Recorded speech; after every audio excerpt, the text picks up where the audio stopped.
شروع اللہ کا نام لے کر جو بڑا مہربان نہایت رحم والا ہے۔ الف لام میم۔ کیا لوگ یہ خیال کیے ہوئے ہیں کہ صرف یہ کہنے سے کہ ہم ایمان لے آئے چھوڑ دیے جائیں گے اور ان کی آزمائش نہیں کی جائے گی؟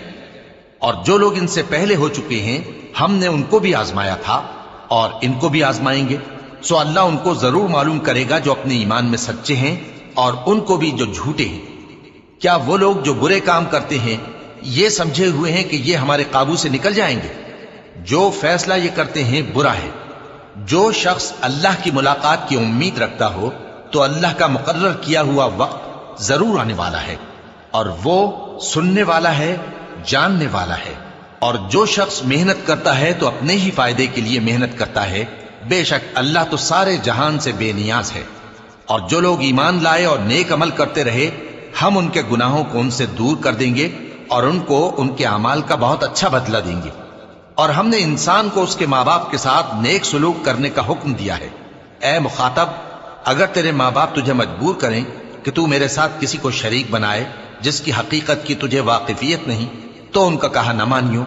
تم سب کو میری طرف لوٹ کر آنا ہے، پھر جو کچھ تم کرتے تھے میں تم کو جتا دوں گا۔ اور جو لوگ ایمان لائے اور نیک عمل کرتے رہے ان کو ہم نیک لوگوں میں داخل کریں گے۔ اور بعض لوگ ایسے ہیں جو کہتے ہیں کہ ہم اللہ پر ایمان لائے، پھر جب ان کو اللہ کے راستے میں کوئی ایذا پہنچتی ہے تو لوگوں کے ایذا پہنچانے کو یوں سمجھتے ہیں جیسے اللہ کا عذاب۔ اور اگر تمہارے پروردگار کی طرف سے مدد پہنچے تو کہتے ہیں کہ ہم تو تمہارے ساتھ تھے۔ کیا جو اہل عالم کے سینوں میں ہے اللہ اس سے واقف نہیں؟ اور اللہ ان کو ضرور معلوم کرے گا جو سچے مومن ہیں، اور وہ منافقوں کو بھی معلوم کر کے رہے گا۔ اور جو کافر ہیں وہ مومنوں سے کہتے ہیں کہ ہمارے طریقے پر چلو اور ہم تمہارے گناہ اٹھا لیں گے، حالانکہ وہ ان کے گناہوں کا کچھ بھی بوجھ اٹھانے والے نہیں۔ کچھ شک نہیں کہ یہ جھوٹے ہیں، اور یہ اپنے بوجھ بھی اٹھائیں گے اور اپنے بوجھوں کے ساتھ اور لوگوں کے بوجھ بھی۔ اور جو جھوٹ یہ لوگ گھڑتے رہے قیامت کے دن ان کی ان سے ضرور پرسش ہوگی۔ اور ہم نے نوح کو ان کی قوم کی طرف بھیجا تو وہ ان میں 50 برس کم 1000 برس رہے۔ پھر ان لوگوں کو طوفان کے عذاب نے آ پکڑا اور وہ ظالم تھے۔ پھر ہم نے نوح کو اور کشتی والوں کو نجات دی اور کشتی کو اہل عالم کے لیے نشانی بنا دیا۔ اور ابراہیم کو یاد کرو جب انہوں نے اپنی قوم سے کہا کہ اللہ کی عبادت کرو اور اس سے ڈرو، اگر تم سمجھ رکھتے ہو تو یہ تمہارے حق میں بہتر ہے۔ تم تو اللہ کو چھوڑ کر بتوں کو پوجتے اور جھوٹی باتیں بناتے ہو۔ جن لوگوں کو تم اللہ کے سوا پوجتے ہو وہ تم کو رزق دینے کا اختیار نہیں رکھتے، پس اللہ ہی کے ہاں سے رزق طلب کرو اور اسی کی عبادت کرو اور اسی کا شکر کرو، اسی کی طرف تم لوٹ کر جاؤ گے۔ اور اگر تم جھٹلاتے ہو تو تم سے پہلے بھی امتیں اپنے پیغمبروں کی تکذیب کر چکی ہیں، اور پیغمبر کے ذمے کھول کر سنا دینے کے سوا اور کچھ نہیں۔ کیا انہوں نے نہیں دیکھا کہ اللہ کس طرح خلقت کو پہلی بار پیدا کرتا ہے پھر کس طرح اس کو دوبارہ پیدا کرے گا؟ یہ اللہ کو آسان ہے۔ کہہ دو کہ ملک میں چلو پھرو اور دیکھو کہ اس نے کس طرح خلقت کو پہلی دفعہ پیدا کیا ہے، پھر اللہ ہی دوسری بار بھی پیدا کرے گا۔ بے شک اللہ ہر چیز پر قادر ہے۔ وہ جسے چاہے عذاب دے اور جس پر چاہے رحم کرے، اور اسی کی طرف تم لوٹائے جاؤ گے۔ اور تم اس کو نہ زمین میں عاجز کر سکتے ہو نہ آسمان میں، اور نہ اللہ کے سوا تمہارا کوئی دوست ہے اور نہ مددگار۔ اور جن لوگوں نے اللہ کی آیتوں سے اور اس کے سامنے حاضر ہونے سے انکار کیا وہ میری رحمت سے نا امید ہو گئے ہیں، اور ان کو درد دینے والا عذاب ہوگا۔ تو ان کی قوم کے لوگ جواب میں بولے تو یہ بولے کہ اسے مار ڈالو یا جلا دو، مگر اللہ نے ان کو آگ میں جلنے سے بچا لیا۔ جو لوگ ایمان رکھتے ہیں ان کے لیے اس میں نشانیاں ہیں۔ اور ابراہیم نے کہا کہ تم جو اللہ کو چھوڑ کر بتوں کو لے بیٹھے ہو تو دنیا کی زندگی میں باہم دوستی کے لیے، مگر پھر قیامت کے دن ایک دوسرے کی دوستی سے انکار کر دو گے اور ایک دوسرے پر لعنت بھیجو گے، اور تمہارا ٹھکانہ دوزخ ہوگا اور کوئی تمہارا مددگار نہ ہوگا۔ پس ان پر ایک لوط ایمان لائے اور ابراہیم کہنے لگے کہ میں اپنے پروردگار کی طرف ہجرت کرنے والا ہوں، بے شک وہ غالب ہے، حکمت والا ہے۔ اور ہم نے ان کو اسحاق اور یعقوب بخشے اور انہی کی اولاد میں پیغمبری اور کتاب رکھ دی، اور ان کو دنیا میں بھی ان کا صلہ عنایت کیا اور وہ آخرت میں بھی نیک لوگوں میں ہوں گے۔ اور لوط کو یاد کرو جب انہوں نے اپنی قوم سے کہا کہ تم عجب بے حیائی کے مرتکب ہوتے ہو، تم سے پہلے اہل عالم میں سے کسی نے ایسا کام نہیں کیا۔ کیا تم مردوں کی طرف مائل ہوتے اور رہزنی کرتے ہو اور اپنی مجلسوں میں ناپسندیدہ کام کرتے ہو؟ تو ان کی قوم کے لوگ جواب میں بولے تو یہ بولے کہ اگر تم سچے ہو تو ہم پر عذاب لے آؤ۔ لوط نے کہا کہ اے میرے پروردگار، ان مفسد لوگوں کے مقابلے میں مجھے نصرت عنایت فرما۔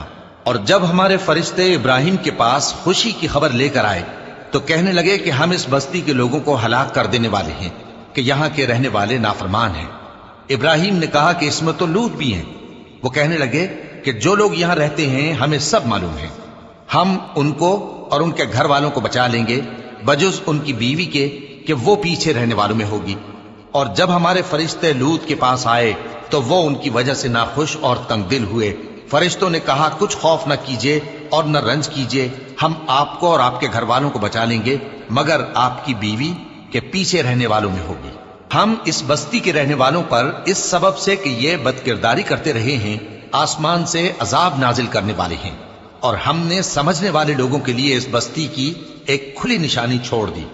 اور مدین کی طرف ان کے بھائی شعیب کو بھیجا تو انہوں نے کہا اے قوم، اللہ کی عبادت کرو اور روز آخر کے آنے کی امید رکھو اور ملک میں فساد نہ مچاؤ۔ مگر انہوں نے ان کو جھوٹا سمجھا، سو ان کو زلزلے کے عذاب نے آ پکڑا اور وہ اپنے گھروں میں اوندھے پڑے رہ گئے۔ اور عاد اور سمود کو بھی ہم نے ہلاک کر دیا، چنانچہ ان کے ویران گھر تمہاری آنکھوں کے سامنے ہیں۔ اور شیطان نے ان کے اعمال ان کو آراستہ کر دکھائے اور ان کو سیدھے رستے سے روک دیا، حالانکہ وہ دیکھنے والے لوگ تھے۔ اور قارون اور فرعون اور حامان کو بھی ہلاک کر دیا، اور ان کے پاس موسیٰ کھلی نشانیاں لے کر آئے تو وہ ملک میں مغرور ہو گئے، اور وہ ہمارے قابو سے نکل جانے والے نہ تھے، تو ہم نے سب کو ان کے گناہوں کے سبب پکڑ لیا۔ سو ان میں کچھ تو ایسے تھے جن پر ہم نے پتھروں کا مے برسایا، اور کچھ ایسے تھے جن کو چنگھاڑ نے آ پکڑا، اور کچھ ایسے تھے جن کو ہم نے زمین میں دھسا دیا، اور کچھ ایسے تھے جن کو غرق کر دیا۔ اور اللہ ایسا نہ تھا کہ ان پر ظلم کرتا، لیکن وہی اپنے آپ پر ظلم کرتے تھے۔ جن لوگوں نے اللہ کے سوا اوروں کو کارساز بنا رکھا ہے، ان کی مثال مکڑی کی سی ہے کہ وہ بھی ایک طرح کا گھر بناتی ہے، اور کچھ شک نہیں کہ تمام گھروں سے کمزور مکڑی کا گھر ہے۔ کاش یہ اس بات کو جانتے۔ یہ جس چیز کو اللہ کے سوا پکارتے ہیں خواہ وہ کچھ ہی ہو، اللہ اسے جانتا ہے اور وہ غالب ہے، حکمت والا ہے۔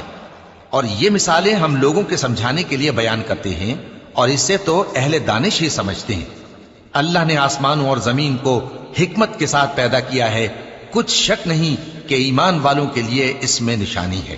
اے نبی، یہ کتاب جو تمہاری طرف وحی کی گئی ہے اس کو پڑھا کرو، اور نماز کے پابند رہو۔ کچھ شک نہیں کہ نماز بے حیائی اور بری باتوں سے روکتی ہے، اور اللہ کا ذکر سب سے بڑا ہے، اور جو کچھ تم کرتے ہو اللہ اسے جانتا ہے۔ اور اہل کتاب سے بحث نہ کرو مگر ایسے طریق سے کہ نہایت اچھا ہو۔ ہاں، جو ان میں سے بے انصافی کریں ان کے ساتھ اسی طرح مجادلہ کرو، اور کہہ دو کہ جو کتاب ہم پر اتری اور جو کتابیں تم پر اتری ہم سب پر ایمان رکھتے ہیں، اور ہمارا اور تمہارا معبود ایک ہی ہے، اور ہم اسی کے فرما بردار ہیں۔ اور اسی طرح ہم نے تمہاری طرف کتاب اتاری ہے تو جن لوگوں کو ہم نے کتابیں دی تھیں وہ اس پر ایمان لے آتے ہیں، اور بعض ان مشرک لوگوں میں سے بھی اس پر ایمان لے آتے ہیں، اور ہماری آیتوں سے وہی انکار کرتے ہیں جو ہیں ہی کافر۔ اور تم اس سے پہلے کوئی کتاب نہیں پڑھتے تھے اور نہ اسے اپنے ہاتھ سے لکھ ہی سکتے تھے۔ ایسا ہوتا تو اہل باطل ضرور شک کرتے، بلکہ یہ روشن آیتیں ہیں جن لوگوں کو علم دیا گیا ہے ان کے سینوں میں محفوظ، اور ہماری آیتوں سے وہی لوگ انکار کرتے ہیں جو بے انصاف ہیں۔ اور کافر کہتے ہیں کہ اس پر اس کے پروردگار کی طرف سے نشانیاں کیوں نازل نہیں ہوئیں؟ کہہ دو کہ نشانیاں تو اللہ ہی کے پاس ہیں، اور میں تو کھلم کھلا خبردار کرنے والا ہوں۔ کیا ان لوگوں کے لیے یہ کافی نہیں کہ ہم نے تم پر کتاب نازل کی جو ان کو پڑھ کر سنائی جاتی ہے؟ کچھ شک نہیں کہ مومن لوگوں کے لیے اس میں رحمت اور نصیحت ہے۔ کہہ دو کہ میرے اور تمہارے درمیان اللہ ہی گواہ کافی ہے۔ جو چیز آسمانوں اور زمین میں ہے وہ سب کو جانتا ہے، اور جن لوگوں نے باطل کو مانا اور اللہ سے انکار کیا وہی نقصان اٹھانے والے ہیں۔ اور یہ لوگ تم سے عذاب کے لیے جلدی کر رہے ہیں، اور اگر ایک وقت مقرر نہ ہو چکا ہوتا تو ان پر عذاب آ بھی گیا ہوتا، اور وہ کسی وقت میں ان پر ضرور اچانک آ کر رہے گا اور ان کو معلوم بھی نہ ہوگا۔ یہ تم سے عذاب کے لیے جلدی کر رہے ہیں، جبکہ دوزخ تو کافروں کو گھیر لینے والی ہے۔ جس دن عذاب ان کو ان کے اوپر سے اور ان کے پیروں کے نیچے سے ڈھانک لے گا اور اللہ فرمائے گا کہ جو کام تم کیا کرتے تھے اب ان کا مزہ چکھو۔ اے میرے بندو جو ایمان لائے ہو، میری زمین فراخ ہے تو میری ہی عبادت کرو۔ ہر شخص موت کا مزہ چکھنے والا ہے، پھر تم ہماری ہی طرف لوٹ کر آؤ گے۔ اور جو لوگ ایمان لائے اور نیک عمل کرتے رہے ان کو ہم بہشت کے اونچے اونچے محلوں میں جگہ دیں گے جن کے نیچے نہریں بہہ رہی ہیں، ہمیشہ ان میں رہیں گے۔ نیک عمل کرنے والوں کا یہ خوب بدلہ ہے جو صبر کرتے اور اپنے پروردگار پر بھروسہ رکھتے ہیں۔ اور بہت سے جانور ہیں جو اپنا رزق اٹھائے نہیں پھرتے، اللہ ہی ان کو رزق دیتا ہے اور تم کو بھی، اور وہ سننے والا ہے، جاننے والا ہے۔ اور اگر ان سے پوچھو کہ آسمانوں اور زمین کو کس نے پیدا کیا اور سورج اور چاند کو کس نے تمہارے زیر فرمان کیا، تو کہہ دیں گے اللہ نے۔ تو پھر یہ کہاں الٹے جا رہے ہیں؟ اللہ ہی اپنے بندوں میں سے جس کے لیے چاہتا ہے روزی فراخ کر دیتا ہے اور جس کے لیے چاہتا ہے تنگ کر دیتا ہے۔ بے شک اللہ ہر چیز سے واقف ہے۔ اور اگر تم ان سے پوچھو کہ آسمان سے پانی کس نے برسایا، پھر اس سے زمین کو اس کے مرنے کے بعد کس نے زندہ کیا، تو کہہ دیں گے کہ اللہ نے۔ کہہ دو کہ اللہ کا شکر ہے، لیکن ان میں اکثر نہیں سمجھتے۔ اور یہ دنیا کی زندگی تو صرف کھیل اور تماشا ہے، اور ہمیشہ کی زندگی کا مقام تو آخرت کا گھر ہے۔ کاش یہ لوگ سمجھتے۔ پھر جب یہ کشتی میں سوار ہوتے ہیں تو اللہ کو پکارتے، خالص کرتے ہوئے اسی کے لیے اطاعت کو، لیکن جب وہ ان کو نجات دے کر خشکی پر پہنچا دیتا ہے تو جھٹ شرک کرنے لگ جاتے ہیں، تاکہ جو ہم نے ان کو بخشا ہے اس کی ناشکری کریں اور فائدہ اٹھائیں۔ سو خیر ان قریب ان کو معلوم ہو جائے گا۔ کیا انہوں نے نہیں دیکھا کہ ہم نے حرم کو مقام امن بنایا ہے اور لوگ ان کے گرد و نواح سے اچک لیے جاتے ہیں؟ کیا یہ لوگ باطل پر اعتقاد رکھتے ہیں اور اللہ کی نعمتوں کی ناشکری کرتے ہیں؟ اور اس سے بڑا ظالم کون جو اللہ پر جھوٹ بہتان باندھے، یا جب حق بات اس کے پاس آئے تو اس کی تکذیب کرے؟ کیا کافروں کا ٹھکانہ جہنم میں نہیں ہے؟ اور جن لوگوں نے ہمارے راستے میں محنت کی ہم ان کو ضرور اپنے رستوں پر چلا دیں گے، اور اللہ تو نیکوکاروں کے ساتھ ہے۔